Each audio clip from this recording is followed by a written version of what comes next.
Sometimes the objective world and the narrative world touch. You know, that's Jungian synchronicity.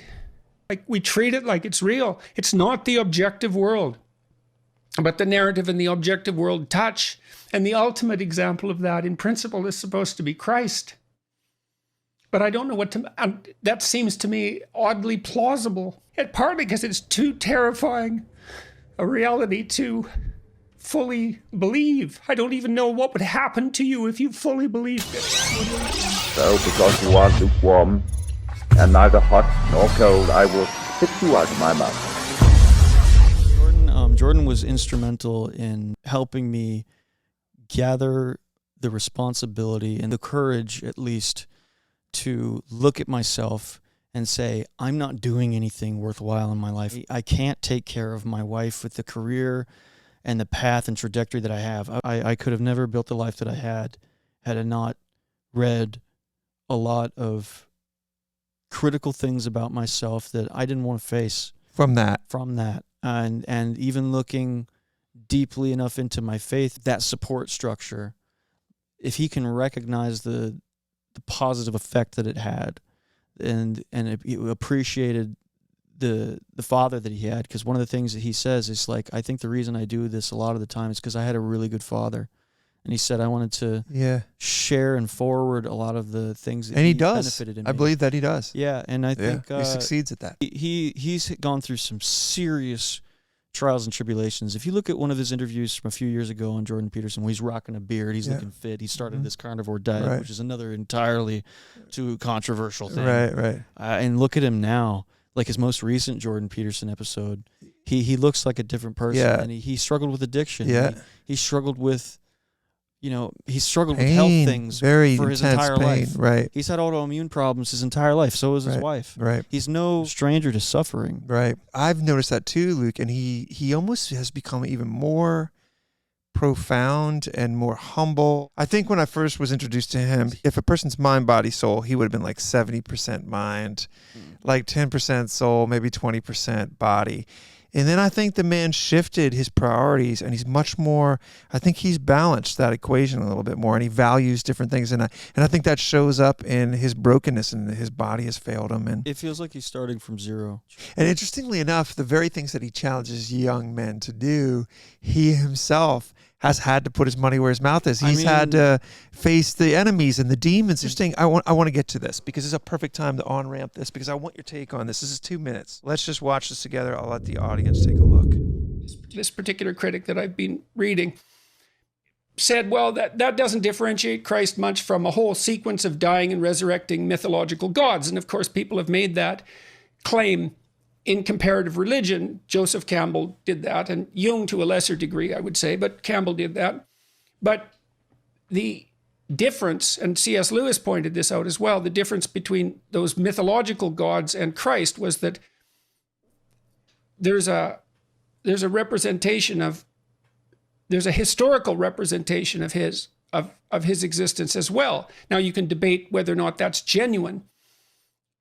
You can debate about whether or not he actually lived and whether there's credible objective evidence for that, but it doesn't matter in some sense because this, well, it does, but there's a sense in which it doesn't matter because there's still a historical story. And so what you have in the figure of Christ is an actual person who actually lived plus a myth. And in some sense, Christ is the union of those two things.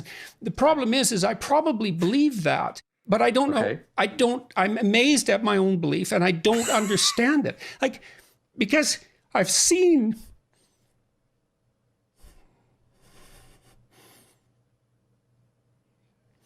sometimes the objective world and the narrative world touch. You know, that's Jungian synchronicity. And I've seen that many times in my own life. And so in some sense, I believe it's undeniable. You know, we have a narrative sense of the world. For me, that's been the world of morality. That's the world that tells us how to act. It's real. Like, we treat it like it's real. It's not the objective world. But the narrative and the objective world touch. And the ultimate example of that, in principle, is supposed to be Christ. but I don't know what to. That seems to me oddly plausible. Yeah. But I still don't know what to make of it. It's partly because it's too terrifying a reality to fully believe. I don't even know what would happen to you if you fully believed it. If you believed in the story of Christ, or if you believed that history and let's say the narrative meet, let's both, say. I think you, because when you believe that, you buy both those stories. You believe that the narrative and the objective can actually touch. Yeah. Okay, my first question for you is, when I first saw that, I had been watching him. I mean, I had been watching hours and hours of him. And when I first saw that, it looked like I was watching like a world-class thoroughbred mind checkmate himself. And there's a lot of reasons I think he's emotional. He's emotional because his wife was just dying of cancer and she became a Christian. There's a lot turnstiling into that moment. I want to be like, just jump off the cliff into it, right? But if you're a guy like Jordan, if you're a guy like a lot of these guys, and you just one day you just decide, hey, I'm going all in on this evangelical thing, you're going to cost yourself your reputation. Your other academics are going to mock you. So this guy has the way he sees himself, the way his colleagues see him, the stuff he's published. He's on this precipice where it's a big leap. It's like and you can see him right in that moment, like this tug of war. It's so pure. It's just so honest and so pure on screen. That's what's so amazing about that. It's a profound thing. Very, very brave of him, because he was very vulnerable in that.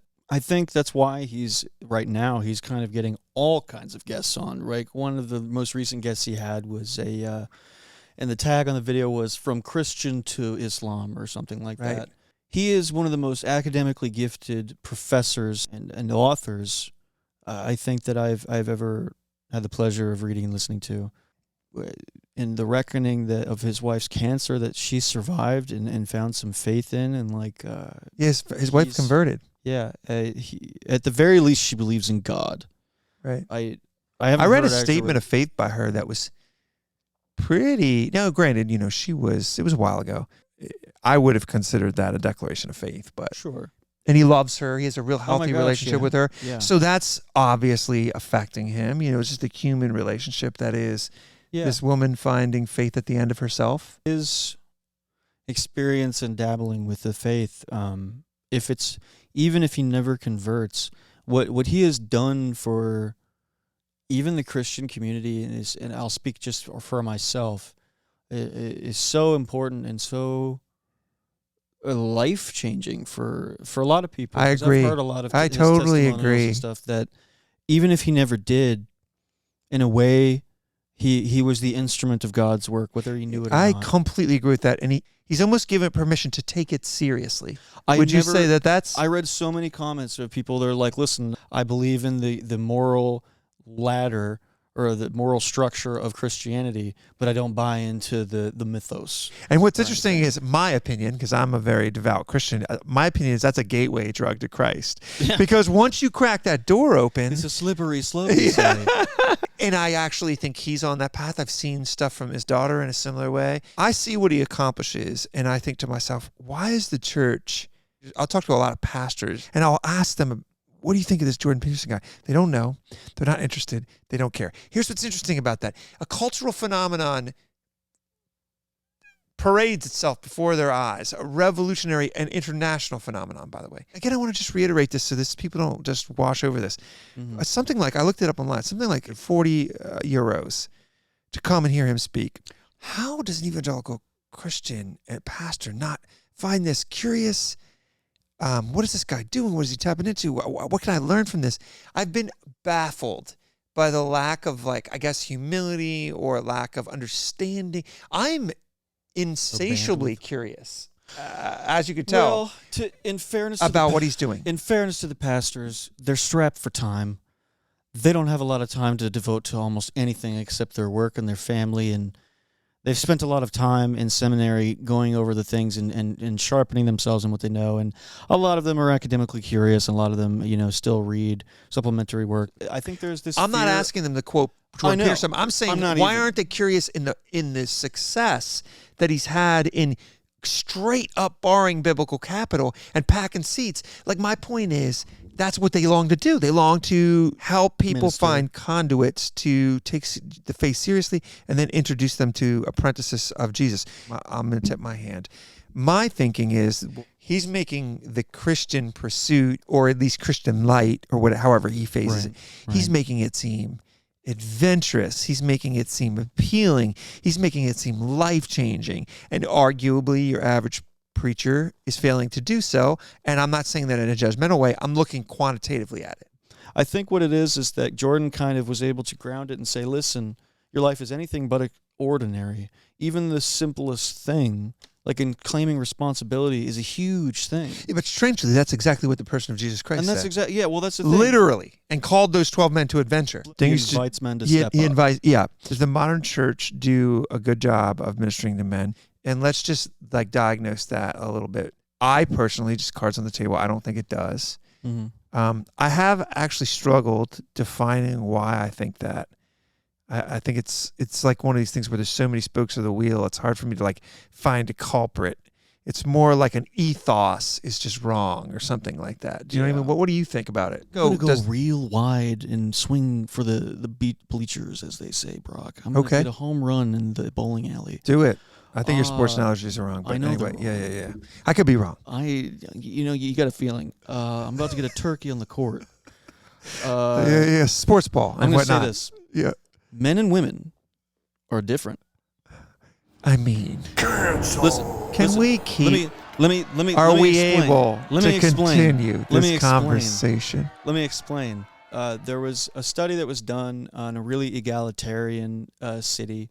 A lot of men and women shared the same jobs, Right. and the idea was that the more egalitarian the workplace is, the more the differences will just kind of blend away between men and women. Right. What ended up happening was that the differences got way more pronounced. I remember reading a book on speed reading people that said 65% of, and this is the Myers-Briggs thing where it's like you're an ENFP or whatever.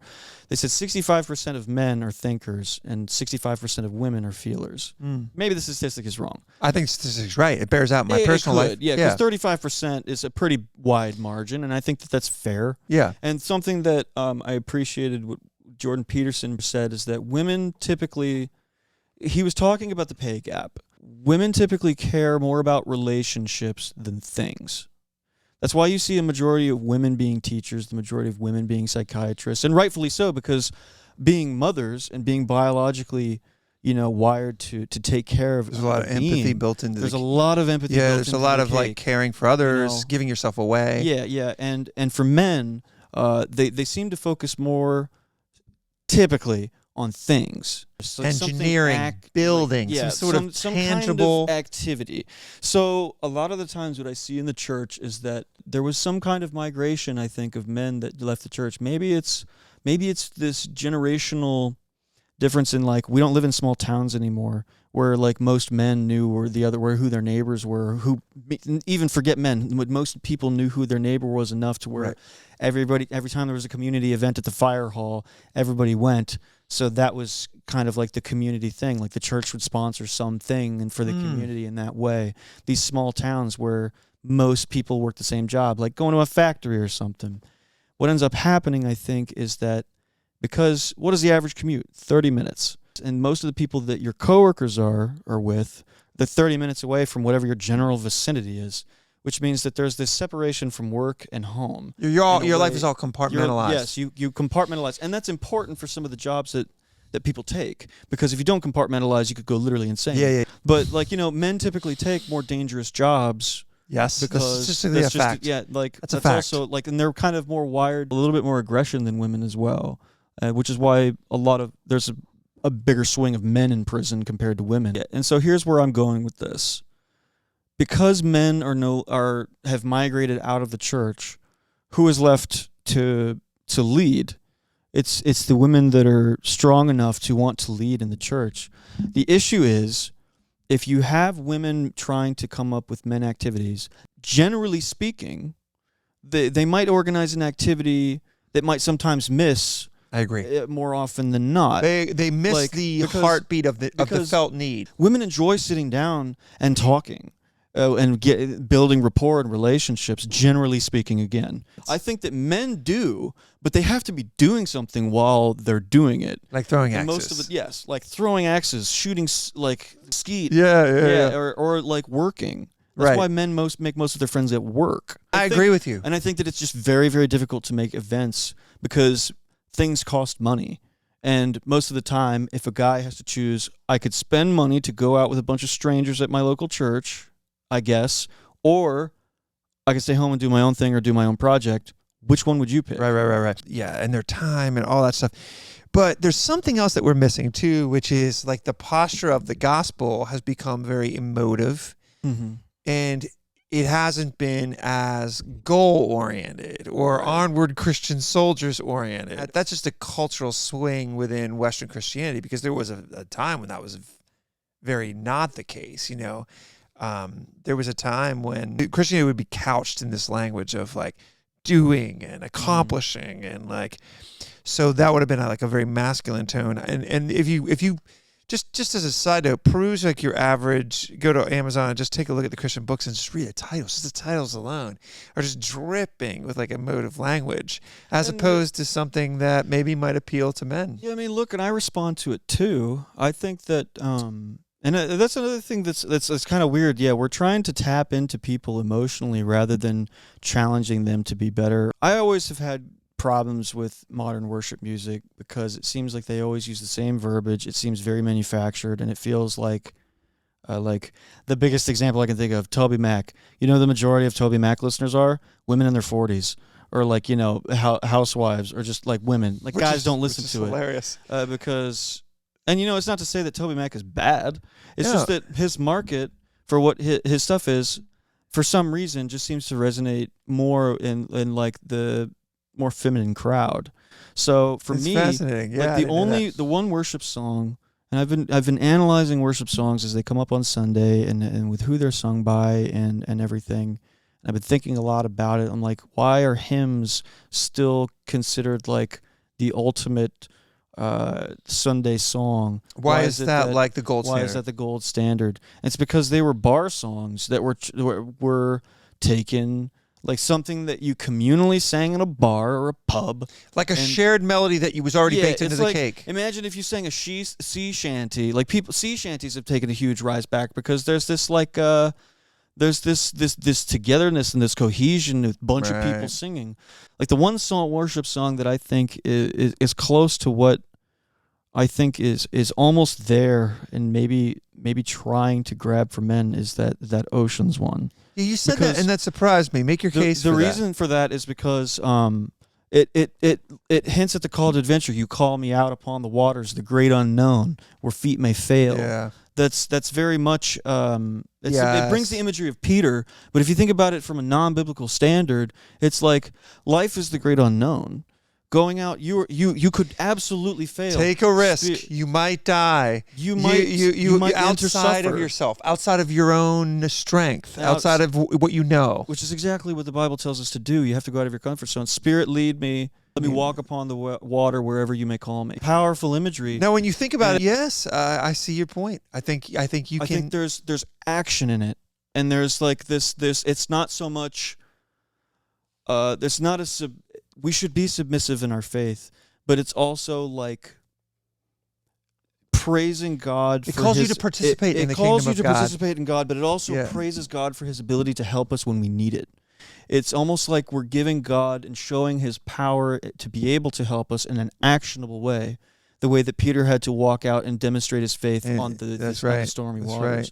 That's profound, Luke. And just as a reminder, Jesus, of all the things that Jesus geeks out about, faith is the number one. So you're right. Like faith it's an action and it's also an emotion all at the same time. It's a very fine balance. And I think that the reason Christ was so influential is because he said, your life could be so much better than it is right now. Yeah. I'm the living water, the bread of life. He says to you, there's another way to be human. Yes. And it's beyond all this drudgery and all this stuff. And I'm going to call you into it.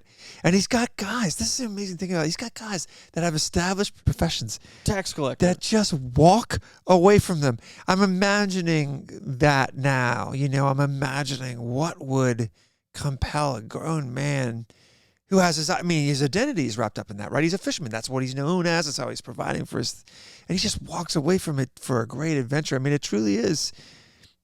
It's extraordinary. You know what I mean? It's like, it's amazing. And boy, did they get an adventure. Mm. I mean, he cashed that check. I mean, that's the adventure of a lifetime. I mean, they went to towns that made them afraid. They dealt with people that threatened them. They saw miracles. I remember Jordan Peterson did somehow graphed him, and he had this statement that really affected me. He goes, I'll drive by, sometimes I'll see these like failure to launch young men, just be like twiddling their thumb or smoking some joint by a 7-Eleven. And he's like, I look at that young man, I think if I went up to him right now, I'm butchering it, and I said to him, come, drop all that and come with me, and we're gonna slay the dragons, and we're gonna conquer the hill. He's like, that guy would hasten his step and follow me. And I remember being like, he's right. I think he's right. If he called that young man to like an adventure outside of his mundane, and in a strange way, when Jordan gave that analogy, I saw Jesus doing that. It's an unexpected journey with Bilbo Baggins. Tolkien is nothing short of a genius. A couple things for me is, one, it's okay to fail, and you have to fail in order to grow. But something that helped me greatly was responsibility is not something necessarily to be feared, but something to take in doses. And take as much as you can, as you're comfortable with, that you mentally can handle. Because obviously mental health is a big thing that like society as a whole is trying to get a bit of a grasp on. And the biggest thing that I would say is, you are not okay just as you are. You can always be better. And that's not to say that you are worthless for it. That's not to say that as you are, you're not good enough, because that's something that I tell myself all the time. What I would say is, treat yourself like someone that you are responsible for caring for. And the responsibility and the reward that you can reap from taking a good look at yourself. Because when I get angry, it's because I'm afraid. I'm afraid of what the answer could be. I'm afraid of what I actually think and what I feel. Something that Ted has talked about recently with the Holy Spirit is that we have to be open to receiving. There are so many things in the Bible that are worth taking into account. And I mean, the important messages will remain important, and there is no rewriting something that works. Jordan was the first guy that was just unapologetic about, like, dude, tie your shoes. Like, it just sounded so condescending. But strangely enough, I think some people do need to start right there. Something as simple as have enough pride in yourself to make your stinking better. If you can't be honest with yourself, you can't be honest with others. I always conflate this a little bit, but like the passage where Christ says, have sawdust out of somebody else's eye when you've got a log in yours. Yeah. I know it's about hypocrisy, but I often think about the fact that, like, if I've got a log in my eye, I'm not really good for anyone. If you're going to pull somebody who's drowning out of the river, you got to have 2 feet planted on something solid, right? Yeah. And this is an interesting thought. To have 2 feet planted solid is not something to be ashamed of either. That reaching out your hand and being able to help somebody, to have 2 feet planted. The biggest goal that I wanted to change for myself was because I wanted to take care of Danielle. Yeah. And I wanted to provide for her. Yeah. That was my ultimate goal. I've never cared really about professional gains. I remember when you were walking through all that. That's very genuine. That is true of you. I hope someday you get to thank Jordan. I think he did have a huge impact. Oh my gosh! The impersonation? Yeah, that's a good idea. That's the belly of the beast right there. That's the bed of chaos. Chaos, man. Bucko. Not bad. Luke Gill.